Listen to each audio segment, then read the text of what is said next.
नमः। भगवत गीता के द्वादश अध्याय की प्रथम कक्षा में सबका स्वागत है। पीछे हम एकादश अध्याय देख चुके हैं। स्टार्टिंग के जो 8वें अध्याय तक तो श्री कृष्ण जी अव्यक्त की बात करते हैं, निर्गुण निराकार की बात करते हैं, और 10वें और 11वें अध्याय में सगुण और साकार की बात करते हैं।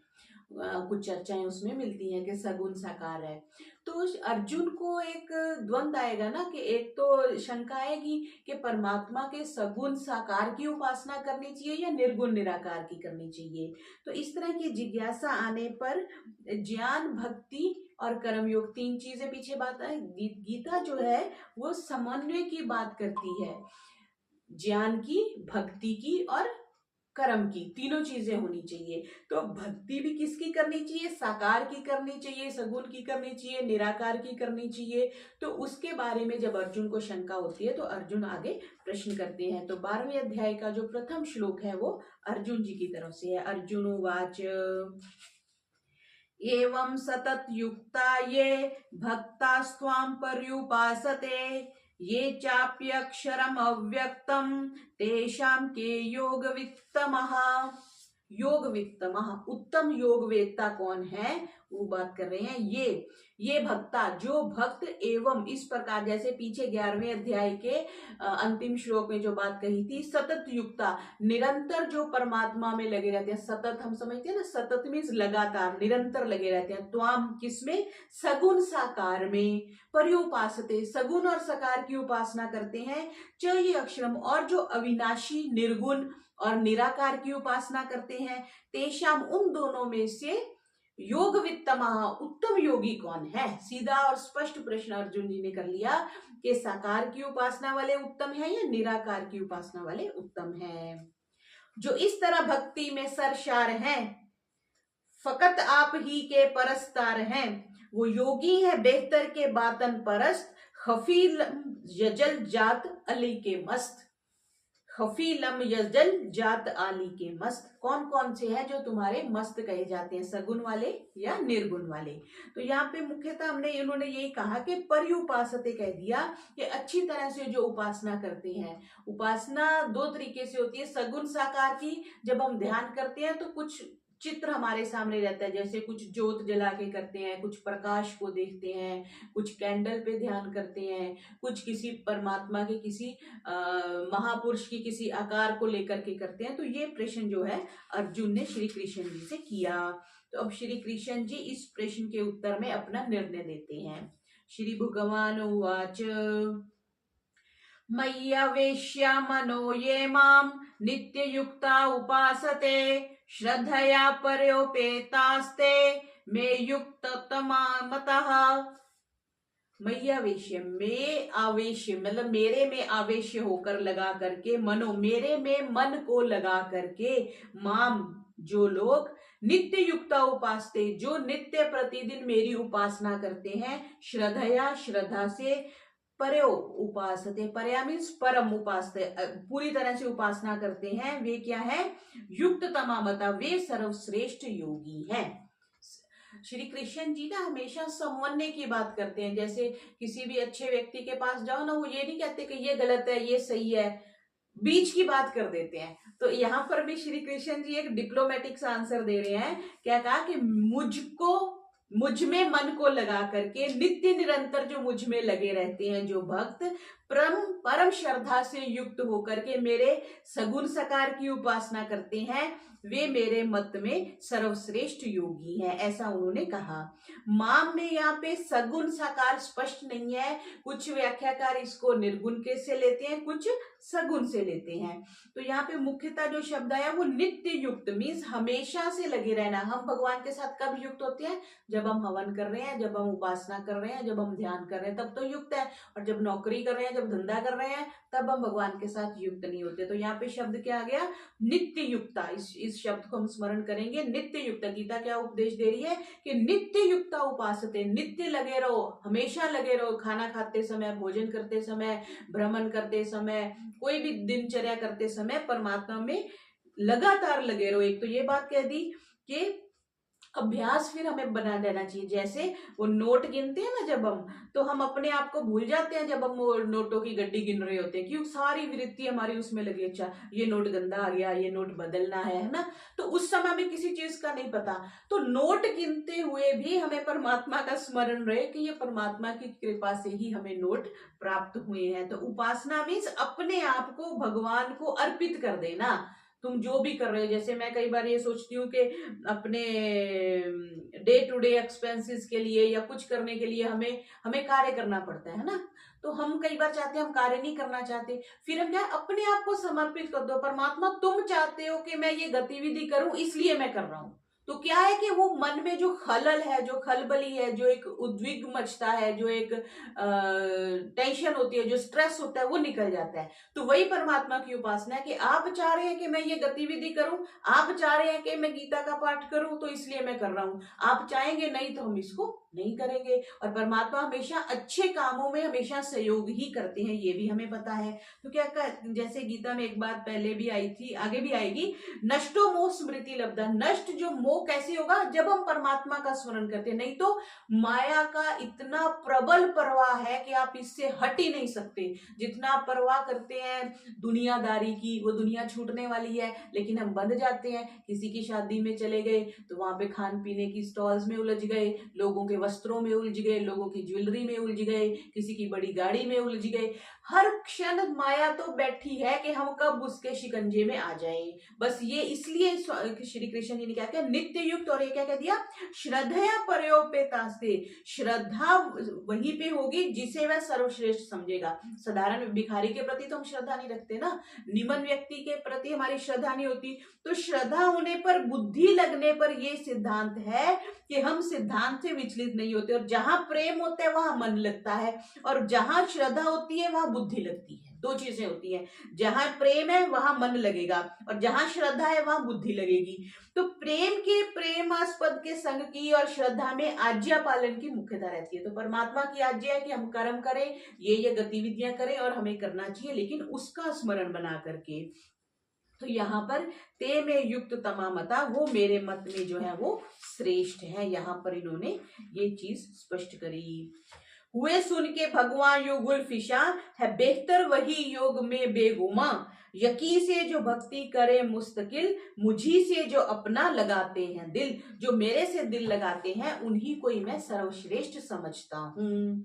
और यहाँ पर उन्होंने स्पष्ट नहीं किया कि साकार से करो कि निराकार से करो। जो व्याख्याकार निर्गुण की उपासना करते हैं वो इसको उसमें ले रहे हैं, निर्गुण में ले रहे हैं, और जो साकार को समझते हैं वो साकार में ले रहे हैं। बस उनका ये कहना है कि श्रद्धा पूर्वक, निष्ठा पूर्वक मेरी उपासना करो, भले ही आप साकार की करो, भले ही आप निराकार की करो। आगे तीसरा और चौथा हम इकट्ठे देखेंगे। अब ये प्रश्न आ गया कि निर्गुण उपासक सर्वश्रेष्ठ योगी नहीं है। अगर हम पिछले वाले को सगुण समझ लें कि सगुण, अच्छा सगुण में आप इसको ये नहीं समझेंगे कि सिर्फ परमात्मा की मूर्ति को हमने समझ लिया तो सगुण होगी। ये परमात्मा के दुनिया की इज्जत करना, दुनिया के प्राणी जो है वो भी तो परमात्मा का ही साकार रूप है। हमने पीछे देखा था अवयव और अवयवी परमात्मा के संदर्भ में एक है, हमारे संदर्भ में भिन्न भिन्न है। तो ये संसार में जब सारी जगह परमात्मा व्याप्त है, तो ये प्रकृति, ये पहाड़, ये नदियां, ये जंगल, ये पेड़, ये पौधे, ये पशु, ये पक्षी, ये सारे ही परमात्मा के साकार रूप है। हम इसको डिनाई नहीं कर सकते। हमारे पास इसका सिद्धांत भी है, हमारे पास इसका प्रमाण भी है कि परमात्मा कण कण में अगर व्यापक है तो परमात्मा की बनाई हुई सृष्टि का परमात्मा का साकार रूप है। उसमें अगर आप एक अंश निकाल करके किसी स्वरूप की उपासना करते हैं तो वो आपकी बुद्धि है, अदरवाइज तो जो व्याख्या करी गई वो इसी तरह से ही है। तो अब तीसरी और चौथे में जो प्रश्न कर रहे हैं निर्गुण और साकार के बारे में, उसको स्पष्ट करते हैं। ये त्व अक्षरम अनिर्देश्यम अव्यक्तम पर्युपासते, सर्वत्र गमचिन्तयं च कूटस्थलमचलम ध्रुवम। चौथा भी साथ में देखेंगे। संनियमे इंद्रिय ग्रामम सर्वत्र संबुद्धयः, ते प्राप्नुवन्ति मामेव सर्वभूत हिते रतः। सर्वभूत हिते रतः, सभी भूतों की प्राणी मात्र में प्रीति में रखने वाले जो व्यक्ति हैं, ये त्वम अक्षर, जो अक्षर, अक्षर हम बहुत बार डिस्कस कर चुके हैं, अक्षर परमात्मा, ठीक है जी। अक्षर कह दिया और फिर क्या कह दिया, अनिर्देश्य, देखने में आने वाला नहीं है। निर्देशन होता है ना, पिक्चरों के निर्देशक लिखा हुआ आता है, तो अनिर्देश्यम, देखने में नहीं आने वाले। तो यहाँ पे निर्गुण के लिए स्पष्ट कह दिया, क्योंकि जो निर्गुण है, निराकार है, वो दिखने में नहीं आएगा। अनिर्देश्यम कह दिया, देखने में ना आने वाले। फिर क्या कह दिया, अव्यक्तम, जो अव्यक्त नहीं है, सामने स्पष्ट नहीं है। अव्यक्तम पर्युपासते, जो इनकी उपासना करते हैं। सर्वत्र, सर्वत्रगम, सब जगह जो पहुंचा हुआ है, वही सर्वव्यापक की बात आ गई। सर्वत्र गम, सब जगह जो परिपूर्ण है। अचिंत्यम, चिंतन में न आने वाले। जो कूटस्थ, कूटस्थ हमने समझ चुके हैं, निर्विकार है। अचलम, जो अचल है, हिलता नहीं है। ध्रुवम, उसका भी सेम अर्थ है, ध्रुव है। फिर क्या है, संयमेंद्रिय, जो भली भांति वश में, संयम करके, जो संयम वाली बात आ गई। इंद्रियों को, ग्रामम, इंद्रियों के समूह को जो संयम कर लेता है, जो नियंत्रण कर लेता है, जिसको हम प्रत्याहार कह देते हैं।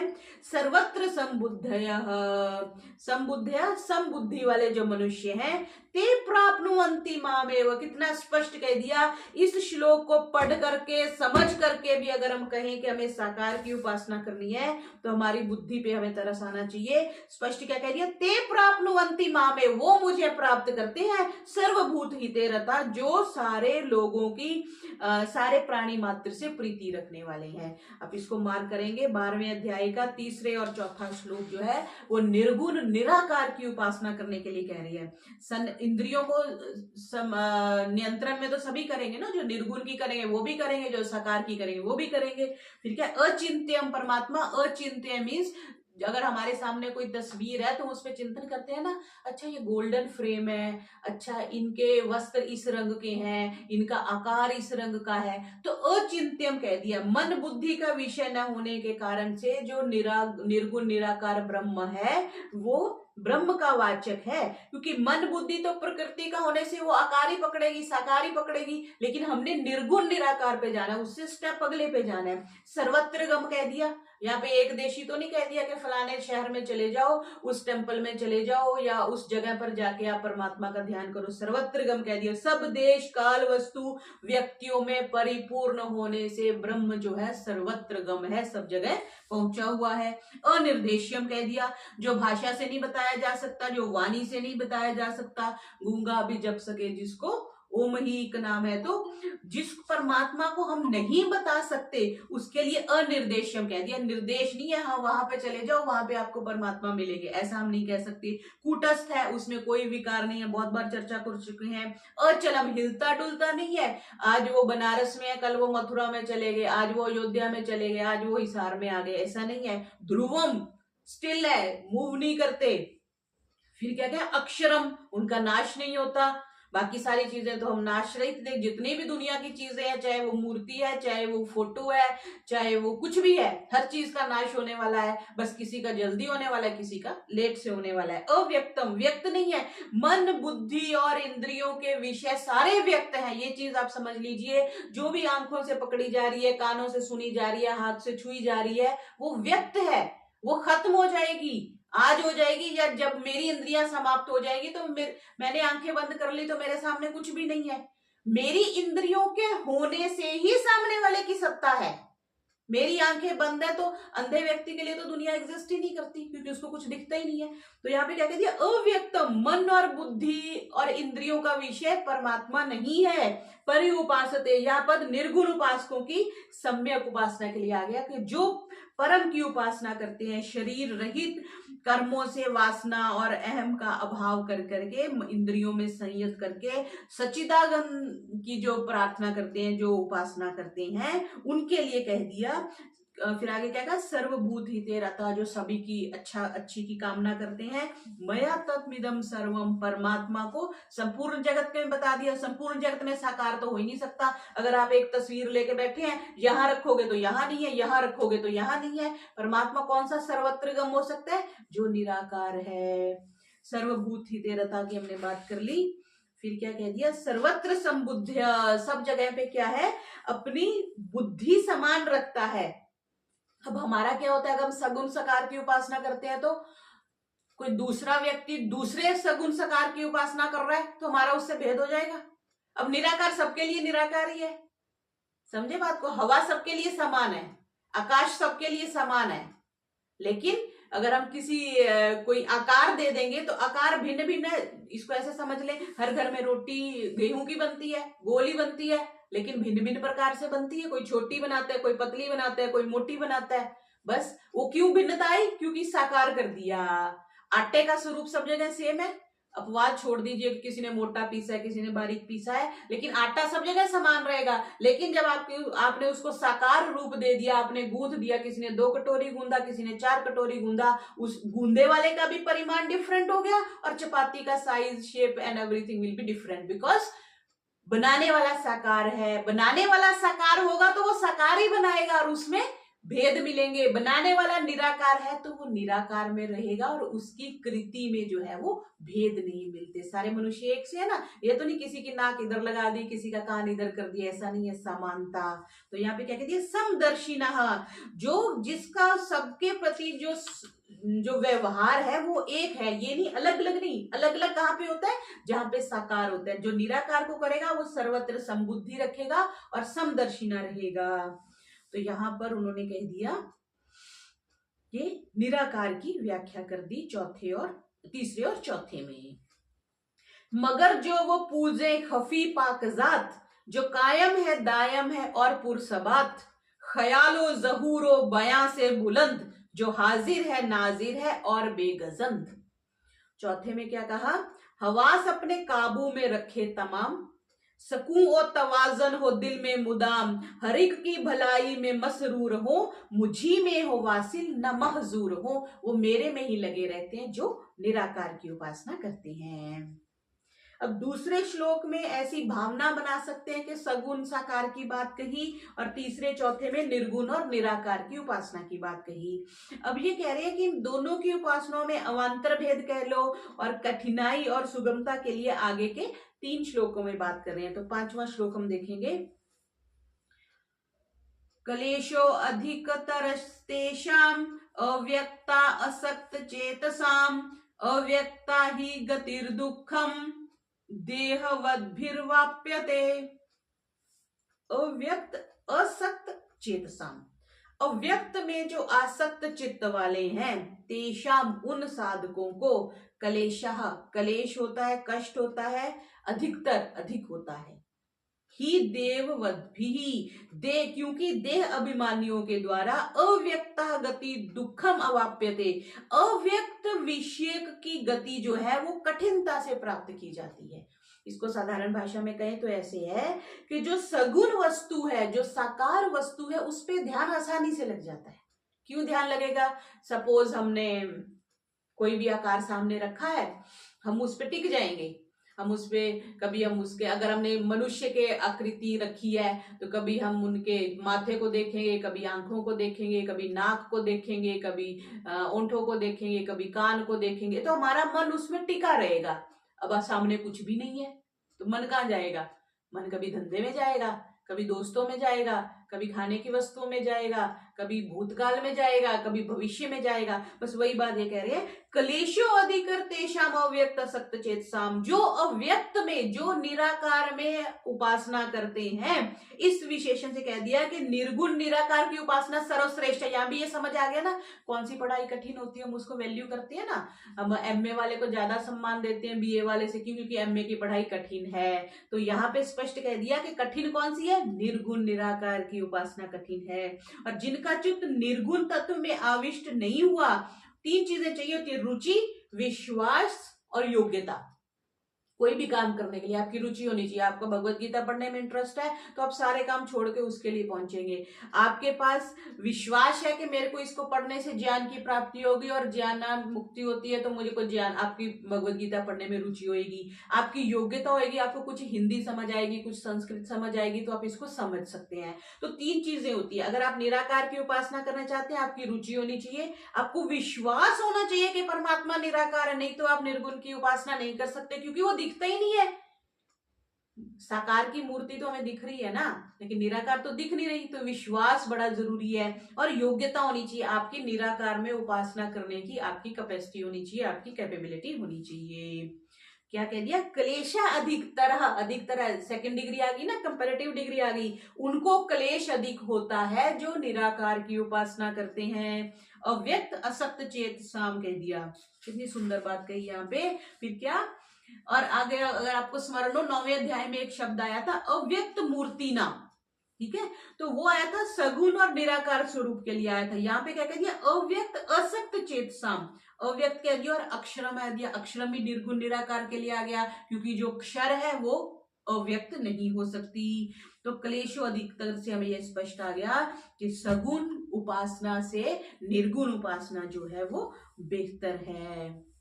एक ये श्लोक इन्होंने उद्धृत किया है, सुन मुनि तो ही कयूं सहरोसा, भज्यूं जे मोही तज सकल भरोसा, करियूं सदा तिनके रखवारी, जिम बालक राखी महतारी। परमात्मा कैसे रक्षा करते हैं, जैसे माँ अपने बच्चे की रक्षा करते हैं। अगर आप पे आपका सकल भरोसा, जो संपूर्ण भरोसा है वो किस पे होना चाहिए, परमात्मा पे होना चाहिए और परमात्मा के सही स्वरूप पे होना चाहिए। हम अगर किसी सेठ पे सपोज श्रद्धा रखते हैं, सेठ की उपासना करते हैं और हम ये सोचते हैं कि सेठ तो लाखपति है, तो हमें वो लाखपति की प्राप्ति होगी। तो यहाँ पे अगर हमें सही स्वरूप सेठ का समझना है, तो सही स्वरूप यह है कि सेठ करोड़पति है, तो हमें वो करोड़पति की भावना से उस पर विश्वास रखना चाहिए, तब हमें उसके संपूर्ण लाभ की प्राप्ति होगी। तो ये हमने 5वां श्लोक देखा। 5वें को ये क्या कह रहे हैं, जो जाते खफी में लगाते हैं दिल, उठाते हैं तकलीफ वो मुतसइल, कि जाते खफी का है मुश्किल शहूद, खफी को न समझेंगे अहले वजूद। जो खफी है उसको ये नहीं समझेंगे। तो आज की कक्षा में हमने 12वें अध्याय के प्रथम 5 श्लोकों को देखा। ओम शांति शांति शांति, सर्वेभ्यो नमः।